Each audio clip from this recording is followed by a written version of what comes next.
திண்டுக்கல்லில் புல்லட் பைக்குகளை மட்டுமே குறிவைத்து திருடி வந்த புல்லட் பாண்டிகளை தனிப்படை போலீசார் தட்டி தூக்கியிருக்கின்றனர். திருட்டு பைக்குகள் அடகு வைத்து உல்லாசமாக ஊர் சுற்றிய இளைஞருக்கு சிறையில் விருந்து வைக்கப்பட்டிருக்கிறது. நடந்தது என்ன?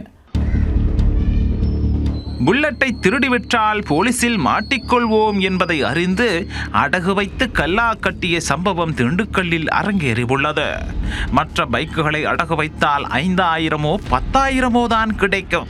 புல்லட்டை அடகு வைத்தால் சூளையாக 50,000 ரூபாய் கிடைக்கும் என்ற பேராசையில் கைவரிசை காட்டியவர்களுக்கு காப்பு போட்டிருக்கின்றனர் போலீசார்.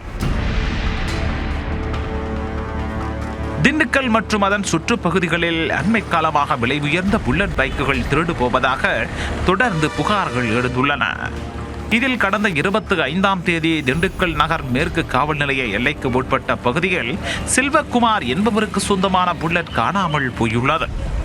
தொடர் பைக் திருட்டு தொடர்பான புகார் திண்டுக்கல் மாவட்ட காவல் கண்காணிப்பாளர் பிரதீப்பின் கவனத்திற்கும் சென்றுள்ளது. இதையடுத்து அவரின் உத்தரவின் பேரில் போலீஸ் அதிகாரிகள் அடங்கிய குழு அமைக்கப்பட்டு விசாரணை முடுக்கிவிடப்பட்டது. தொடர்ந்து தனிப்படை போலீசார் பைக் திருடு போன இடங்களில் உள்ள சிசிடிவி கேமரா பதிவுகளை ஆய்வு செய்து விசாரணை நடத்தினர். அதில் பைக் திருட்டில் ஈடுபட்டு வந்தது கரூரைச் சேர்ந்த 32 வயதான ஹரிஹரன் மற்றும் 20 வயதான பிரசாந்த் என்பது தெரிய வந்தது. திண்டுக்கல் மாவட்ட சைபர் கிரைம் போலீசாரின் உதவியுடன் அவர்கள் இருவரையும் கைது செய்தனர். அவர்களிடமிருந்து 10க்கும் மேற்பட்ட பைக்குகளும் பறிமுதல் செய்யப்பட்டன. கைதான இருவரிடம் மேற்கொண்ட விசாரணையில் உல்லாசமாக ஊர் சுற்றுவதற்கு பைக் திருட்டில் ஈடுபட்டதாக தெரிவித்துள்ளனர்.